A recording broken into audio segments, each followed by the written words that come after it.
Баршаңызға сәлем, каналыма қош келдіңіздер. Бүгін сіздермен ерекше дайындалатын, көріністе өте әдемі болып тұратын печеньенің рецептісімен бөлісемін. Гнеза деп аталады. Жасалуы да өте ерекше, балаларға ұнайды деген ойдамын. Жасалу жолын білгіңіз келсе, видеоның соңына дейін менімен бірге болыңыздар. Енді ұнымызды өлшеп аламыз таразының көмегімен. Бізге ұн керек болады. Видеоның астына описанияға рецепті толық қалдыратын боламын. Алдымен құрғақ массаларды жақсылап араластырып аламыз. Мен ұнды, какаоны, разрыхлителді араластырып алдым. Оны жақсылап араластырып алғаннан кейін ситаның көмегімен, електің көмегімен елеп аламыз. Сол кезде біздің ұнымыз, какаомыз жақсы араласып, біркелкі масса болып, жақсы көтерілетін болады. Енді бір жұмыртқа, қант, сары май барлығын араластырып, песочный тесто сияқты илейміз. Басында мен қасықпен иледім. Дәл осылай илейміз. Қолымызбен жақсылап араластырамыз. Песочный сияқты болып иленеді басында.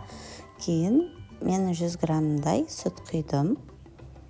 Сүтті құйып, біркелкі масса болғанша қамырымызды илейтін боламыз. Біздің қамырымыз дайын болды. Дәл осы жұмсақтықта болады. Оны 15-20 минутқа тындырып қоямыз. Біздің қамырымыз дайын, өте әдемі қамыр болып шығады.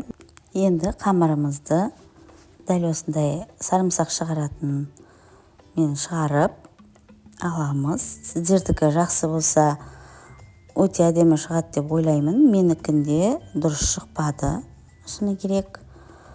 Сондықтан мен соңына қарай үккішпен шығаруға ұйғардым.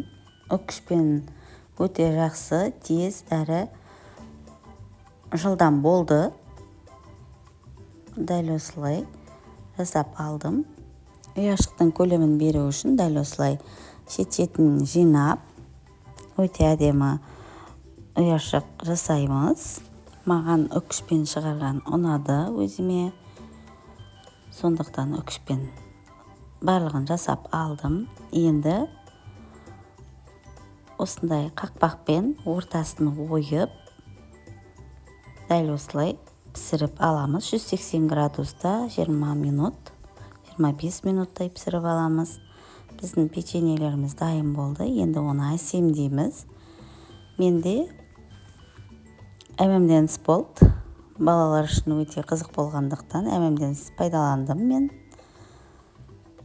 Дәл осылай әсемдеп аламыз. Біздің печеньеміз дайын. Видео рецепт ұнаса, каналыма тіркеліп, лайк басып, қолдау көрсетіп, өз пікірлеріңізді қалдыруды ұмытпаңыздар. Сіздермен болған мен Эльмира. Алдағы уақытта тағы да пайдалы видео рецепттермен бөлісетін боламын. Арнамнан алыстамаңыздар.